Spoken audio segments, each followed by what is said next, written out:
Olá, José Altino, médico oncologista do Centro de Oncologia de Rio Preto.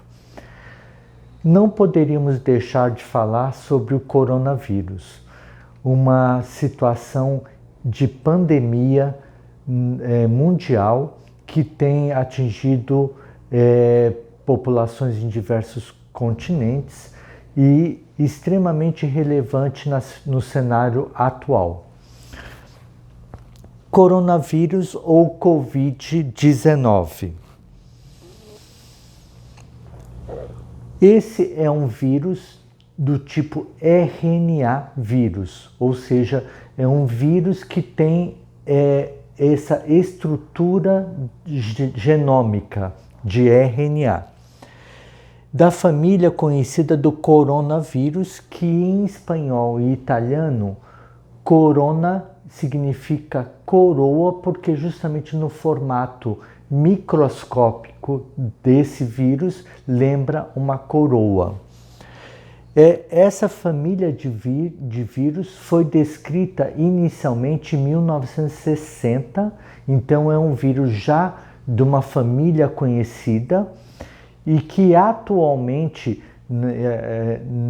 a partir de dezembro, começou a surgir casos detectados na China, onde foi o primeiro país envolvido que teve citação do coronavírus, o Covid-19. A capacidade de contaminação ainda é incerta, tá? Talvez seja de 1 para 3, ou seja, temos uma proliferação, uma infestação desse vírus e ao redor de 30 a 40% da população, tá? Numa escala exponencial. Quando é comparado com outros vírus, como o do sarampo, que também é um RNA vírus, o sarampo tem 20 vezes maior de transmissibilidade do que o do H1N1. E isso é importante traçar um paralelo que a infestação, ou seja, a transmissibilidade desse vírus ainda é incerto. A gente tem isso já bem documentado em sarampo, no H1N1 e infelizmente estamos aprendendo, tá, a definir o padrão de transmissibilidade do Covid-19. O H1N1 é um vírus da família influenza, que também é um RNA, que teve um surto na Coreia entre abril e agosto de 2009, ocorrendo 750 mil casos de infestação, com 252 mortes, e atingiu 214 países. Então, nesses dados, em 2009, tá, tivemos um surto extremamente relevante, 750 mil pacientes infectados pelo H1N1. E todos nós temos na memória que em 2009 não houve esse alarde, não houve quarentena, não houve tudo que está acontecendo atualmente com o Covid-19.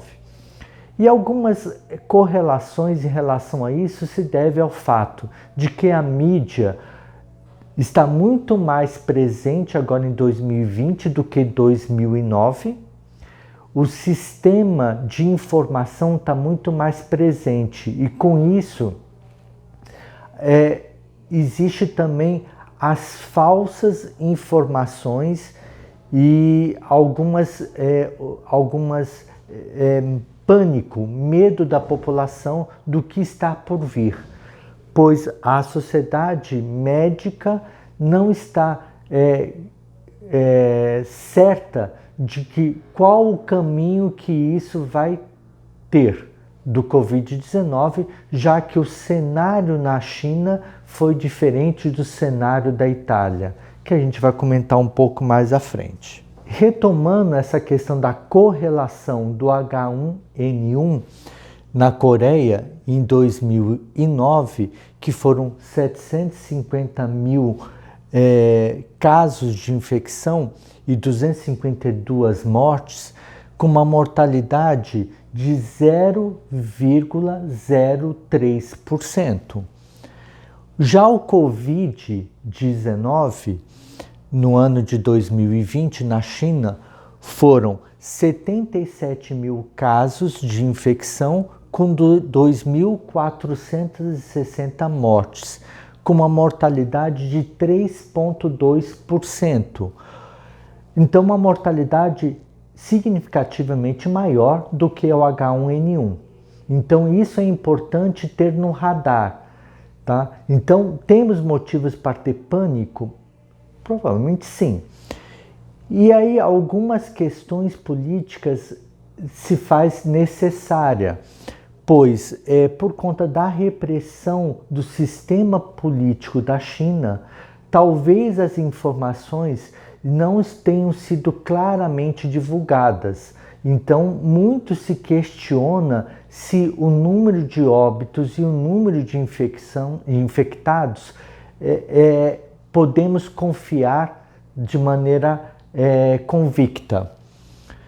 Já o Covid-19, ainda sobre ele, né, até 23 de março de 2020, vale a pena ressaltar essa data, porque vem aumentando exponencialmente o número de casos no mundo. Tá? Até essa data, 23 de março deste ano, foram 332.930 pessoas infectadas, com 14.510 mortes. Isso dá uma média de mortalidade de 4,4%. Sendo assim, tá, só para traçar uma linha de pensamento, H1N1, uma mortalidade de 0,03%, já o Covid-19 na China de 3,2% e até o momento no mundo de 4,4%.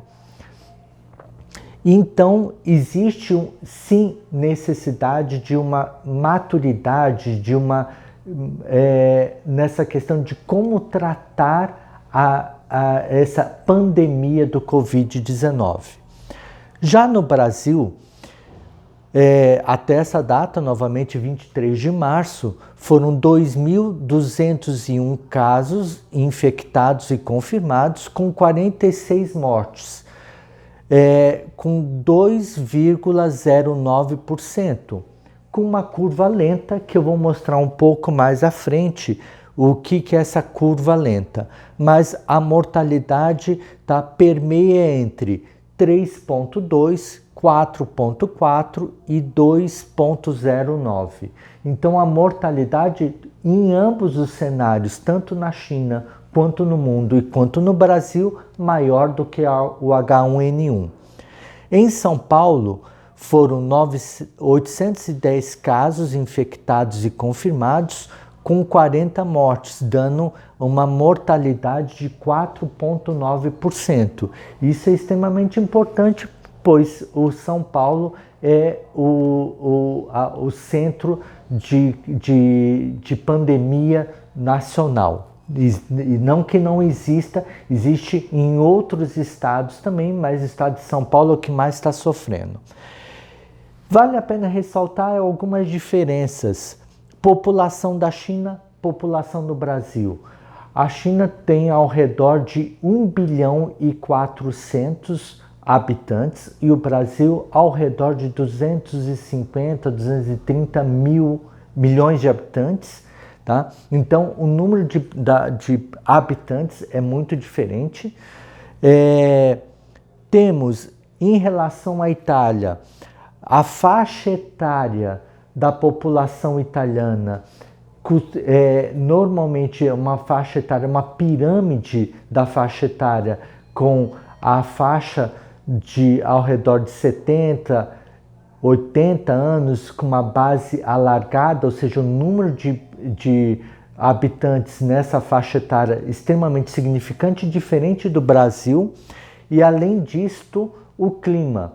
Estamos num período saindo do verão e entrando no outono, que é diferente do que é vivido na Itália, que é o período do inverno, em que as pessoas costumam ficar mais aglomeradas e mais fechadas, tá?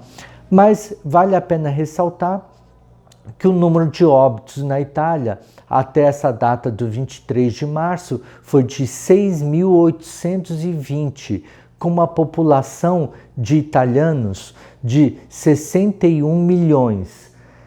E aí começa um monte de tortura de dados estatísticos, se esse número é relevante perto dessa população, perto da população da China, aí a gente fica tentando achar qual vai ser a nossa estimativa de morte, tá? Mas muitas das vezes a gente se confunde, porque a população da Itália tem esse viés tanto da faixa etária quanto do clima. A China tem uma população muito maior, de 1 bilhão e 400 milhões de habitantes, mas com dados que podem ter sido subestimados, tá? E ainda temos a questão do sistema de saúde italiano, que cabe ressaltar que o sistema de saúde italiana, já vou partir para o próximo tópico, que é o número de leitos de UTI por 100 mil habitantes. Na Itália, existe a disponibilidade de 13 leitos para cada 100 mil habitantes. Na Alemanha, 25 leitos para cada 100 mil habitantes. E já no Brasil, 20 leitos para cada 100 mil habitantes. Então, realmente não dá para comparar a nossa situação de sistema de saúde com a Itália, pois o número de leitos disponíveis de UTI é significativamente maior, tá? Na Alemanha, voltando à questão, e a Coreia, que teve um alto número de testes, a mortalidade foi de 0,2. E aí muitos se perguntam, uau, o que está acontecendo? Uma mortalidade de 3,2 na China, uma mortalidade no mundo de 4,4, uma mortalidade no Brasil de 2,09, e por que na Alemanha e na Coreia a mortalidade de 0,2? Tá? A resposta é simples, que nesses países o número de testes foi extensamente expandido. Então, todas as pessoas infectadas, na sua grande maioria, tiveram confirmação diagnóstica, diferente de países como o nosso, em que o teste só está sendo realizado para aqueles pacientes críticos. E provavelmente isso tem um impacto, pois a mortalidade vai ser menor, pois o número de casos confirmados estão subestimados ou hiperestimados, tá? Na Alemanha e na Coreia, o número de pessoas infectadas e confirmadas é alto e o número de mortes baixo, tá? Até porque o número de leitos de UTI na Alemanha é de 25 para cada 100 mil habitantes. Já no Brasil, tá, que temos a testagem apenas das pessoas em situações críticas de saúde, provavelmente teremos um número de mortes maior. Isso tudo é importante porque significa que nós, da classe médica, não sabemos interpretar esses números. Esses números são tão obscuros quanto para vocês, porque a gente está tendo que aprender a lidar com esses desvios de dados estatísticos, tá? Número de população, clima e faixa etária, número de pessoas testadas, número de pessoas com mortes por conta do corona. E ainda, em relação a isso, a taxa de duplicação do caso do corona de acordo com a sua curva. Então significa que quando eu tenho que é o que está acontecendo no Brasil, que é ao redor de 33% de duplicação de casos de corona nacional, ou seja, no Brasil, tá? Eu tenho uma curva de crescimento diferente da curva de crescimento italiana. A curva de crescimento italiana, ela foi mais lenta, teve um pico e agora teve um período de queda e depois estabilizou. Enquanto mais alta, mais lenta, tá? Teoricamente melhor. Porém, nos países em que essa curva de crescimento, tá, tem uma duplicação curta, ou seja, de 62 horas, tá, a gente prevê que talvez a situação seja mais crítica. E aí cabe, mas será que teremos um surto e número de mortes como houve na Itália? Não sabemos. Não sabemos que a curva de duplicação de casos, tá, está mais desfavorável para o Brasil comparado com a Itália. Mas no seu contraponto, a população é diferente, o clima é diferente, o sistema de saúde é diferente. Tudo isso faz com que nós tenhamos várias incertezas de qual será o cenário. Por isso que o governo tem feito hospitais de campanha, preparado a população, feito realmente a quarentena, tem feito a tarefa de casa de maneira exemplar. Tá?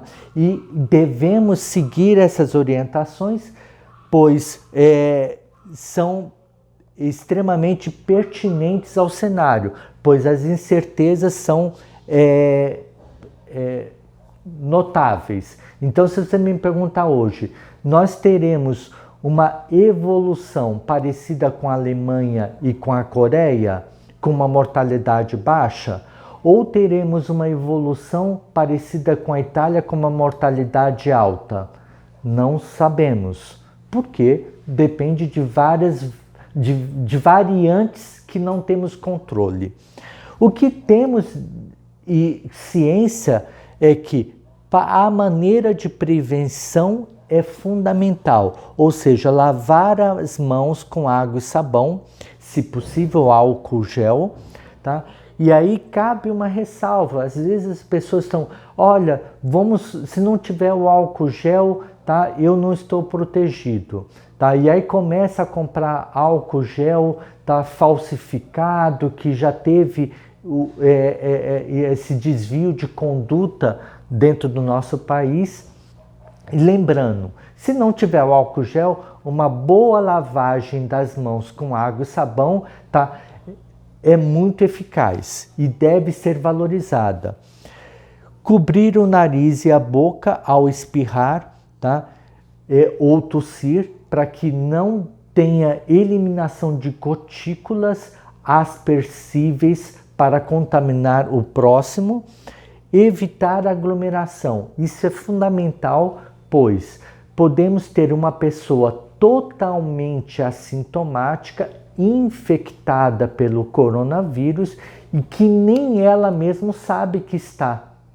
E essa pessoa, ao falar, ao espirrar, elimina o vírus nas suas gotículas e acaba contaminando outras pessoas. Manter os ambientes bem ventilados, fundamental, que isso vai de encontro com o que eu acabei de comentar agora, de um país que estava no inverno, em que tudo era fechado, tudo era com calefação, tá? Então, maior a contaminação e maior a incidência de infestação disso. Tá? Já no Brasil, a gente está passando por essa pandemia, tá? Num período muito quente, em que é fácil de manter os ambientes arejados, tá? E não compartilhar os objetos pessoais. Então, essas 5 medidas são fundamentais.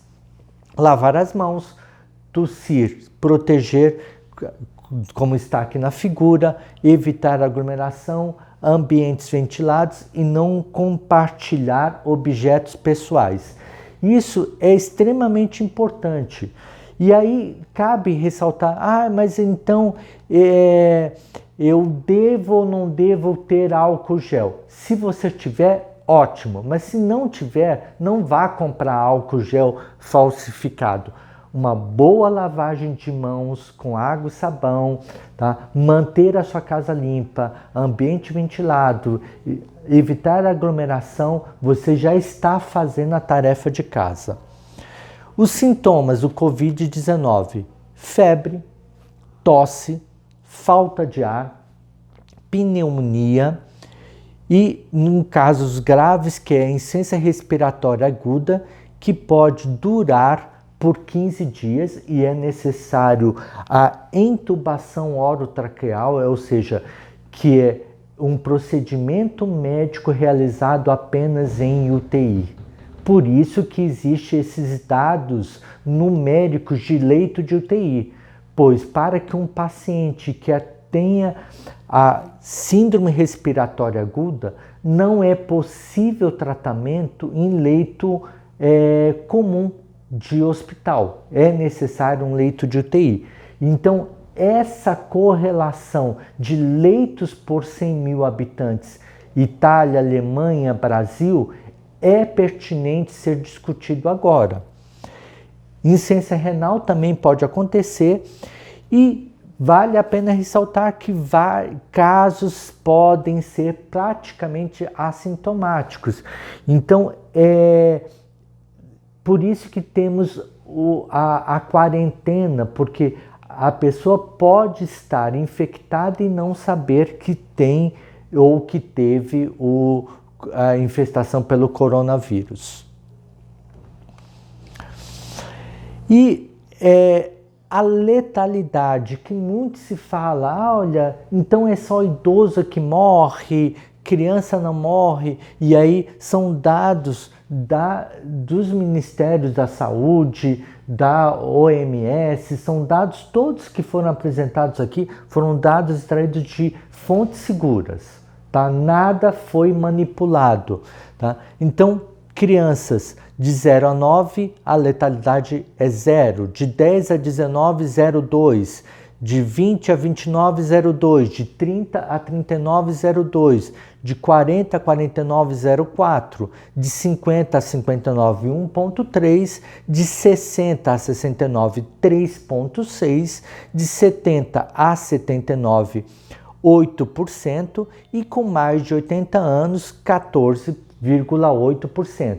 E aí nos chama a atenção, ou seja, qual que é a base da pirâmide populacional na Itália? Boa parte da população italiana está acima dos 60 anos, ou seja, com uma letalidade extremamente alta.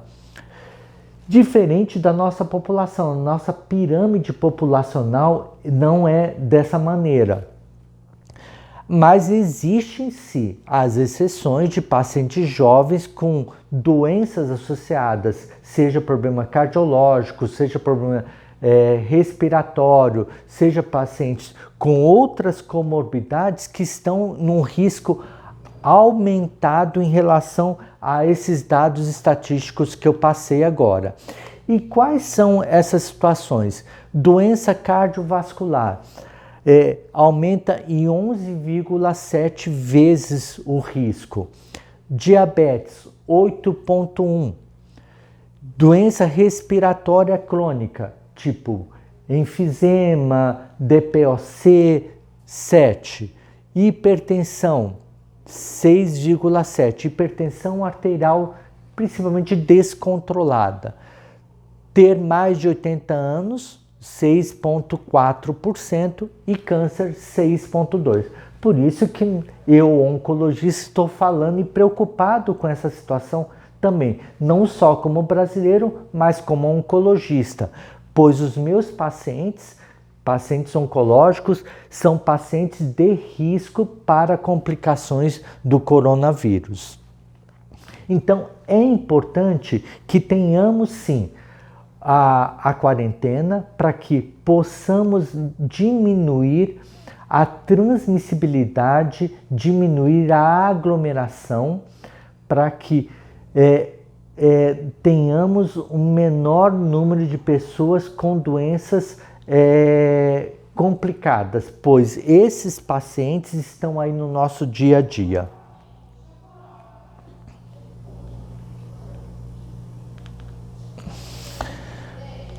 Então, as medidas de quarentena,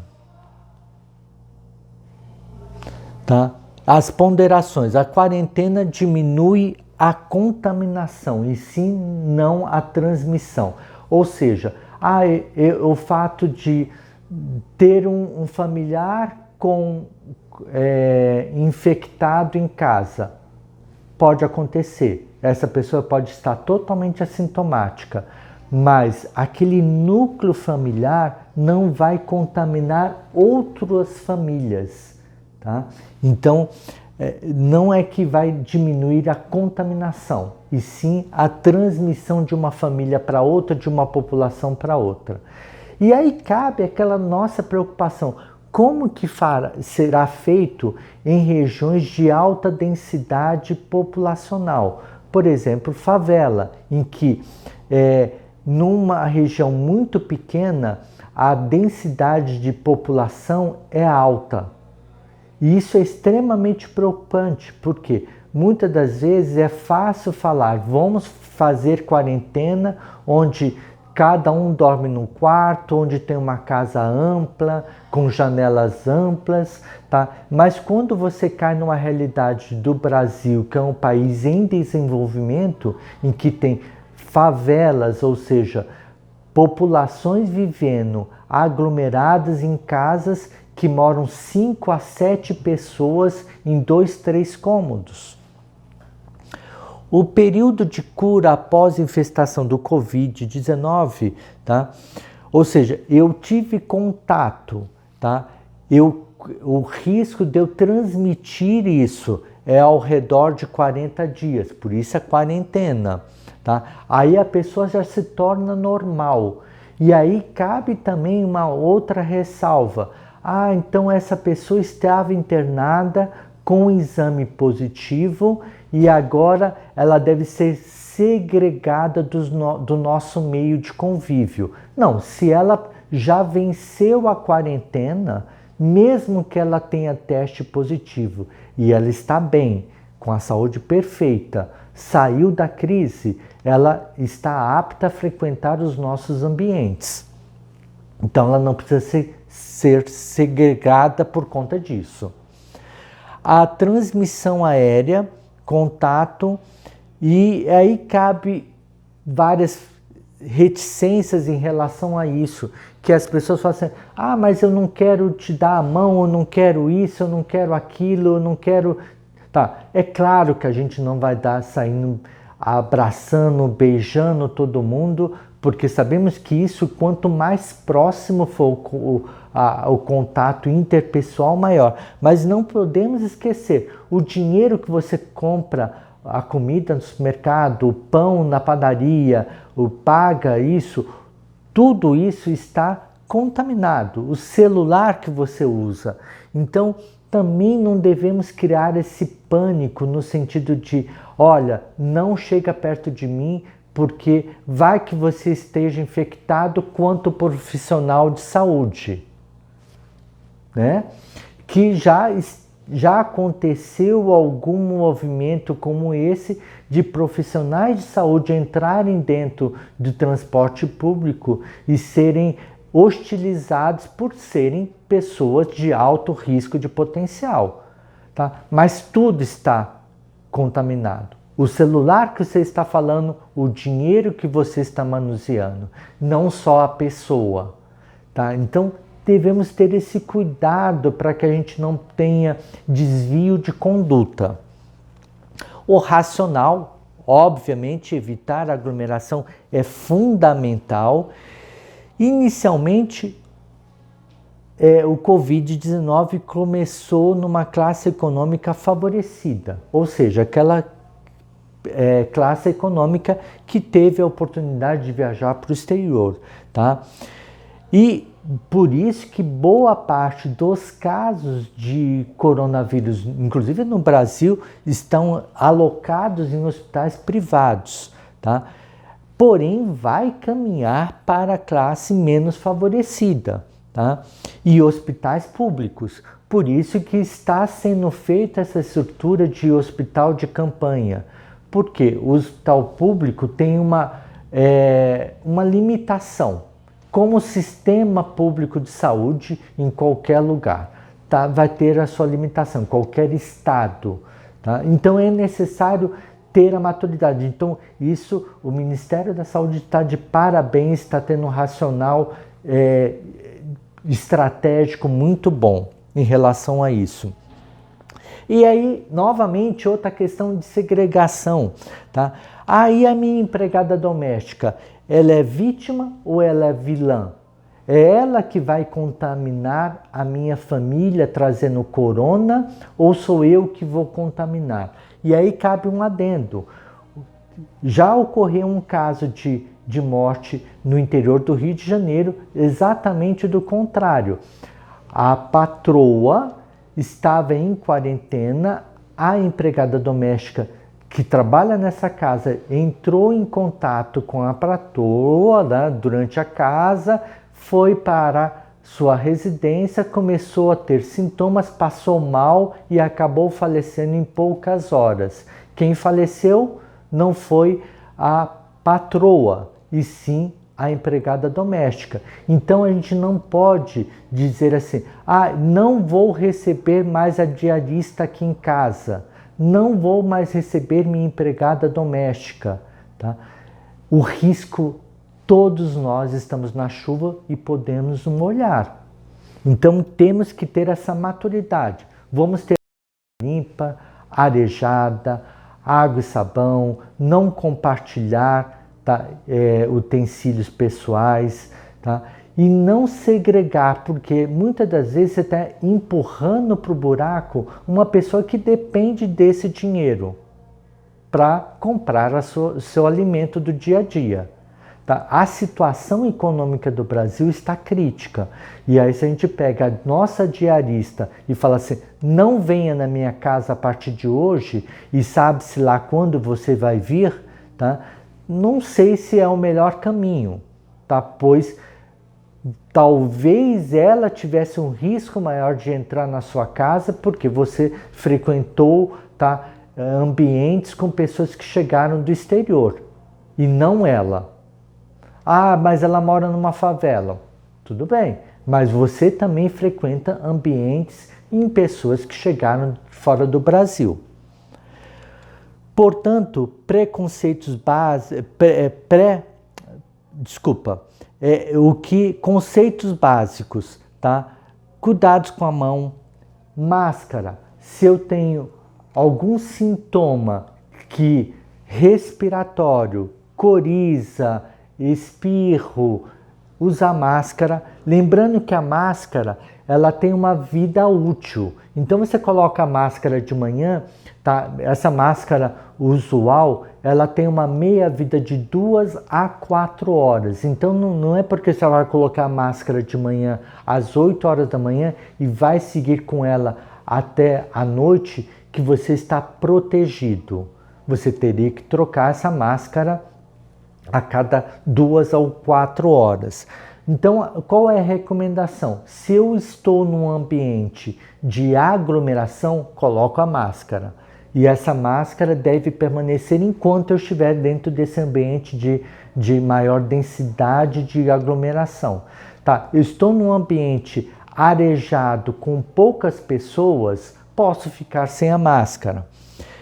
Evitando aglomeração, sendo repetitivo, ventilação do ambiente e higiene das mãos com água e sabão, se possível álcool gel, e não usar utensílios. Espero ter podido esclarecer algumas dúvidas, lembrando que essas dúvidas permanecem na classe médica também, algumas de como será o surto no Brasil. Será como a Itália? Será como a Alemanha? Será como a Coreia? Será como a China? Não sabemos, mas o que temos que ter é o preceito básico dos cuidados, que são aqueles 5 passos fundamentais. Para maior informação, visite o nosso site